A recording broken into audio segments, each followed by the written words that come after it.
Buen día, mi nombre es Diego MacGregor. Hoy es el conversatorio de la relación de la historia argentina con el presente número 33. Hoy voy a presentar mi lectura sobre el libro de Viale Macé, Informes sobre el estado de la clase obrera en el interior del país. Este informe sobre la evaluación de la clase obrera en nuestro país fue pedido por el ministro del Interior de Roca, Joaquín B. González, en 1904, al doctor Viale Macé. Me llamó la atención que se pidiera esa información en ese momento, en pleno gobierno conservador, donde se seguía un modelo agrícola ganadero y donde nuestro nivel de desarrollo industrial era bastante precario.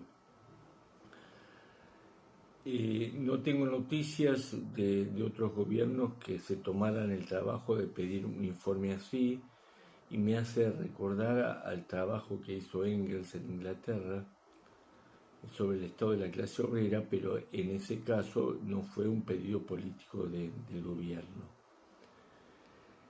Lo cierto que yo tengo entendido que este informe, digamos, no se aplicó, fue resistido en el Congreso y después al doctor Viale Macé se lo persiguió.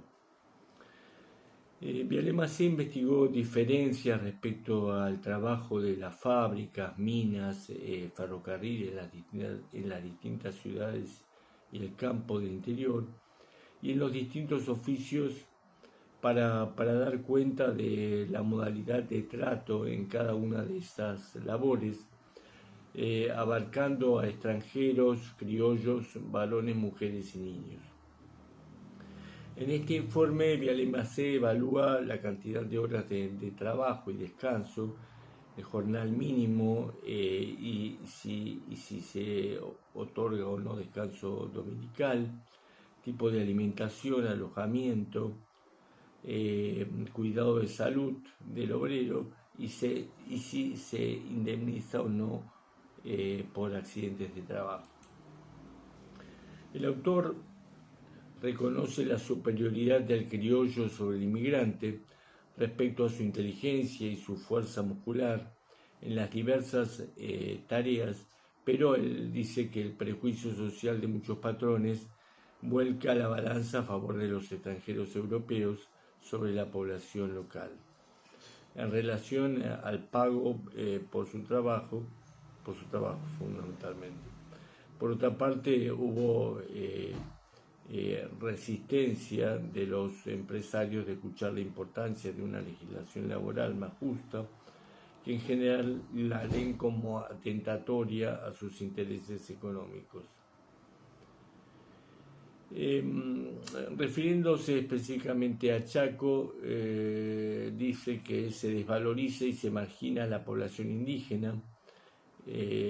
Fundamentalmente se ve un estado de pobreza importante y falta de instrucción, como así también un tipo de vivienda muy precaria, vestidos con harapos, trabajan de sol a sol, duermen en una atmósfera de suciedad que les produce muchas enfermedades, y el gobierno y los empresarios no se responsabilizan por ellos. Respecto a la población indígena, veremos que pasaron gobiernos y en general nadie se responsabilizó por ellos.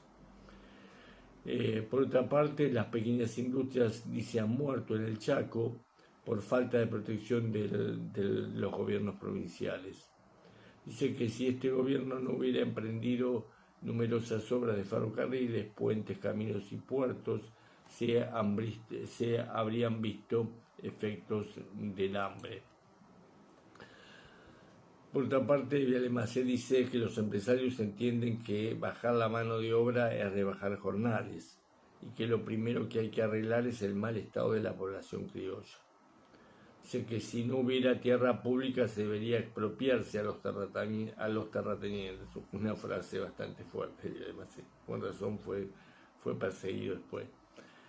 Hay que dignificar al criollo, dice Viale Macé, elevando sus salarios. Cuando eso se haga, vendrá el extranjero. Que no se diga que el criollo no es agricultor, que no sabe, porque no es cierto, dice él. El que no sabe es el inmigrante. Por otra parte, va a decir que la propiedad territorial y urbana pagan en algunas provincias menos que la 10ª parte de lo que les corresponde. Por otra parte, va a decir que se imposibilita al pueblo de tomar vinos naturales y baratos, cosa que él se queja realmente de esto. Otra muralla es el latifundio, dice que bueno, esto es un viejo problema argentino. Algunos con 15.000 con 15.000 kilómetros, verdaderos feudos improductivos, dice él. Respecto al trabajo agrícola, va a decir que el gran taller, que produce 285 millones de pesos en cereales para la exportación. Dice que la causa de ese estado de cosas fue la mala organización del trabajo, producto de la ignorancia técnica. Bueno, en ese momento posiblemente había ignorancia técnica. Dice que el peón trabaja de sol a sol, tiene medio descanso el domingo, el resultado, y dice que el resultado es un trabajo pésimo con el agotamiento del trabajador. Así que es preciso que la ley venga a poner límites al empresario. Dice que se percibe una falta de conocimiento técnico. O sea, a los obreros que trabajan en máquinas, cuando se accidentan no se les da indemnización. Dice que en las estancias el sistema de domar le pareció bárbaro por el dominio que tiene el criollo del animal, cosa que los inmigrantes no lo tienen. Por otra parte, va a decir que los accidentes de trabajo no se pagan y el Código Civil inventó que el hijo herede en vida las deudas de los padres. Eso en ese momento era tremendo. Por otra parte, va a decir que la destrucción del bosque, sobre todo al norte de Santa Fe, había abundante quebracho colorado. Dice, hace 17 años que empezó la explotación en gran escala, dejando una zona arrasada. Ahí en todo el norte se ha explotado los bosques de una manera tremenda, Santa Fe, Santiago del Estero. Ahí también se explota el obrero, dice. Dice que repoblar árboles requiere de muchos años y no es cierto que haya quebracho para siglos. Refiriéndose a Córdoba, va a decir que en Córdoba se han destruido muchos sus montes, también los bosques de madera se han transformado en maderas de construcción y carrocería, leña y carbón, y urge una ley para regular la cantidad de su explotación. Él lo que estaba diciendo es la necesidad de regulación y no la libertad de mercado. Por supuesto, la libertad de mercado destruye.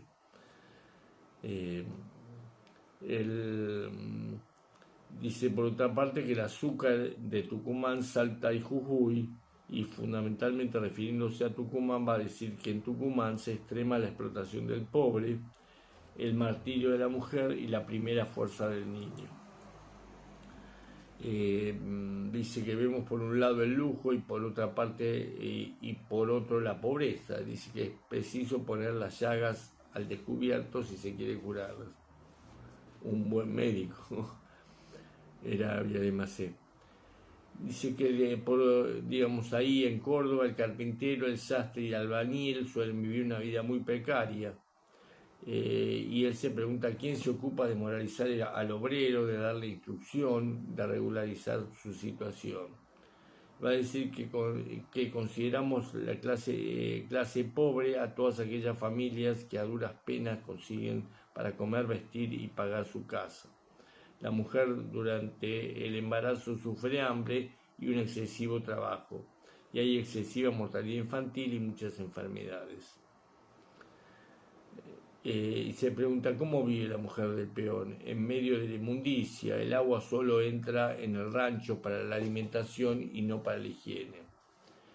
Dice que entra a Córdoba, entra en un taller mecánico, el centro de la ciudad, ahí trabajan 8 operarios que ganan poco dinero, chicos de 12, 15 y 16 años analfabetos, que trabajan de sol a sol, sin intervalos, con una hora para comer al mediodía y trabajan hasta los domingos al mediodía. La jornada es de 11 horas. Dice, entro a una fábrica, mezcla de argentinos y extranjeros con una jornada de 11 horas. Ese era el promedio. Dice que, por otra parte, cuando va a La Rioja, estudiando el estado actual de las clases trabajadoras de La Rioja, dice que están en un estado deplorable, mal alimentados, escasos jornales y con jornadas de trabajo excesivas, muchas enfermedades producto del trabajo, sobre todo el trabajo de las minas. Recuerdo cuando en este gobierno se decía que hay que volver al modelo agrícola ganadero de Roca, y bueno, acá vemos el informe de Violeta Macé cómo estaba la clase trabajadora. En Córdoba va a decir Violeta Macé que hay mano de obra barata, el peón de albañil suple al maestro y el ingeniero. Él dice que hay una depresión técnica en todos los oficios. Dice que hay una sociedad muy dispar, una alta intelectualidad en cierta juventud, que luego se apoderan de las riquezas y el resto de la población vive en la pobreza. Las industrias tienen un propósito individual, dice que lo colectivo se lo deja al gobierno, dice que cuando se aumentan los impuestos se protesta. Dice que hay jornadas en Córdoba de más de 12 horas con bajos salarios, que los accidentes de trabajo no tienen seguro y ello lleva a las huelgas. Dice que se les cobra hasta el uso de la letrina para ir al baño. Bien lo que era en ese momento. Específicamente la industria de cal y de piedra, dice que el trabajo se hace en hornos que queman la leña del país, dice que el trabajo es penoso, el trabajo penoso es el del caldero, es el obrero que saca la cal quemada de la taza del horno y la lleva al apagador. Todo produce enfermedades pulmonares, salarios magros y no hay seguro por accidente de trabajo. La industria panadera en Córdoba trabaja 16 horas diarias con mala comida. En las obras chocó con el trabajo que tienen que hacer los peones de albañil. Dice que los propietarios quieren mano de obra barata, por eso no hay buenos albañiles en Córdoba. Así que los propietarios, para economizar, trabajan sin proyectos, apenas piden planos a los contratistas y esto lleva a terminar mal a las obras. En Córdoba no hay espíritu de asociación, va a decir, estamos hablando en 1904, se hacen pocas huelgas porque los obreros suelen marcharse. En lo que hace a alojamiento y condiciones higiénicas, la clase obrera es desastroso en su estado. Los conventillos no tienen letrina, la escuela es una miseria, los bancos y los útiles dan lástima. En Santa Fe, específicamente en Rosario, lo que él puede constatar que presenta mucha similitud las fábricas, talleres en relación a la capital federal, bastante adelantado en ese sentido Rosario. La Escuela Provincial Industrial de Santa Fe es un modelo a imitar, va a decir, y no saldrán industriales de guante blanco, pero sin obreros capataces, maestros de taller, hombres de trabajo prácticos, muy importante en Rosario. Las condiciones de seguridad en las industrias en Rosario son buenas, y se respeta la ley laboral, accidentes de trabajo, enfermedades, por lo cual no hay huelgas. Claro, es así. Dice que el salario es bueno. En una de las conclusiones aboga en este informe Violeta Macé por la jornada de 8 horas de trabajo. Y se pregunta cómo se explica el exceso de horas de trabajo. Uno podría pensar, bueno, la implementación mecánica en la industria, la necesidad de amortizar los capitales más rápidamente. Nos recuerda a Viale Macé que el espíritu práctico inglés se ocupó de hacer concesiones graduales para impedir la entrada del marxismo en ese momento, dando cuenta del efecto nocivo de las jornadas largas de trabajo del obrero. Se incluyó el descanso dominical y muchos empresarios nuestros no querían dar un descanso semanal porque no favorecía sus ganancias y no se ponían de acuerdo entre ellos.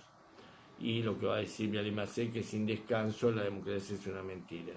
Es una buena definición.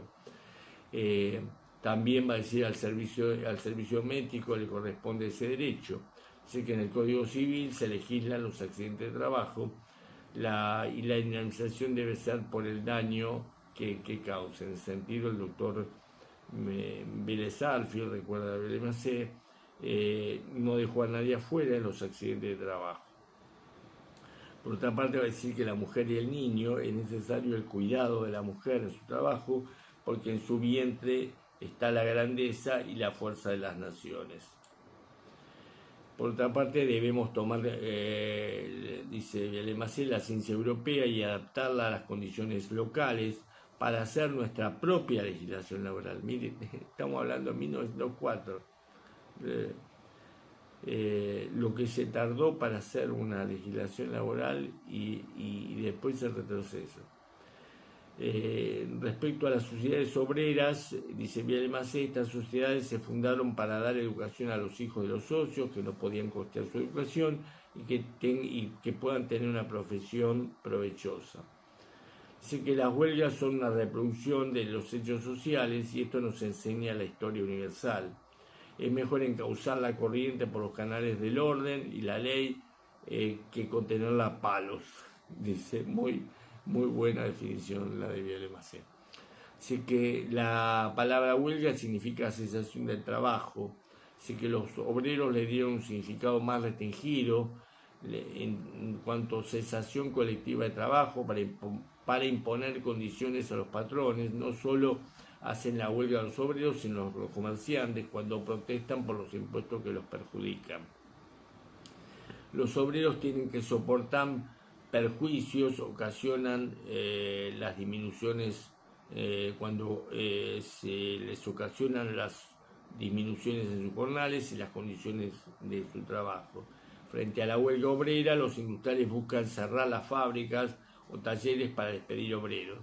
El legislador debe ir más a fondo, debe estudiar las causas de los fenómenos que afectan la economía y el interés público.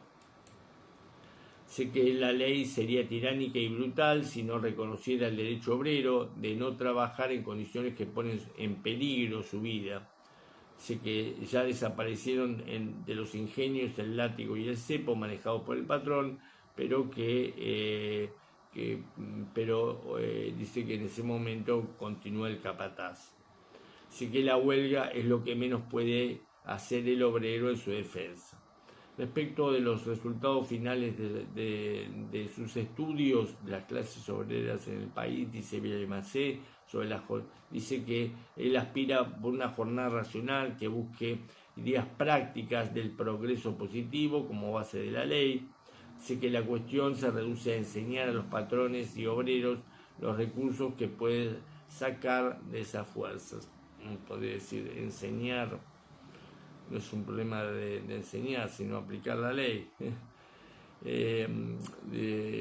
La cuestión dice que cualquier organismo que está debilitado, sometido a tensión máxima, puede romperse, dice que es necesario condiciones de trabajo digno, un tiempo de trabajo de 8 horas, no una sobrefatiga, una alimentación adecuada, una atención a las enfermedades laborales y un sueño reparador de energías.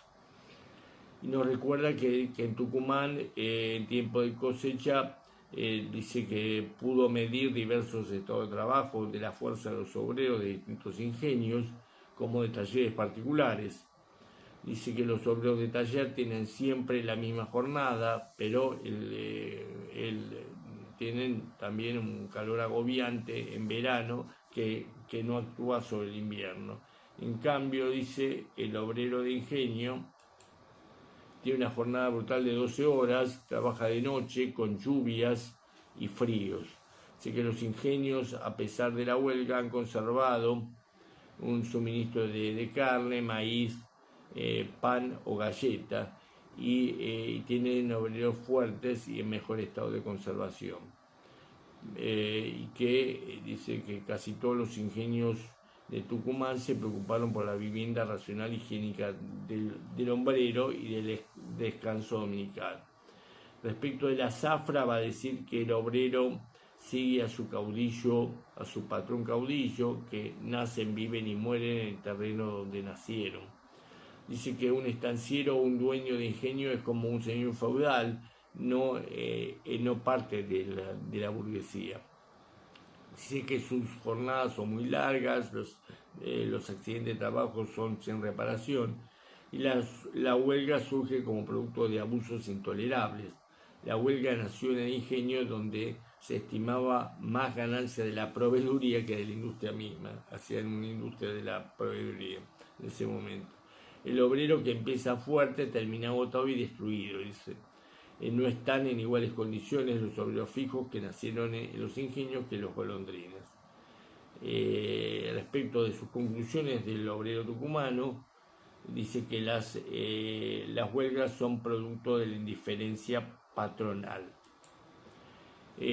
por lo cual hay una necesidad de ley reglamentando la jornada de descansos, alimentación, regulación de accidentes de trabajo, regulación de la explotación de la mujer y del niño, y sobre todo en las cosechas, y la necesidad de descanso dominical. Dice que no se tiene en cuenta que el inmigrante no es electo de su país, que en general el inmigrante viene pobre y es inferior al criollo y no está adaptado a este terreno. No basta instrucción práctica y educar el carácter, sino que es necesario elevar el patriotismo. Y esto, claro, no es solamente un problema de educación, es nuestro. Hay falta de patriotismo, la verdad. Los desaciertos, hay muchos desaciertos políticos, más en el criollo que con el extranjero, va a decir. Así que al criollo se le paga menos por su trabajo que al inmigrante.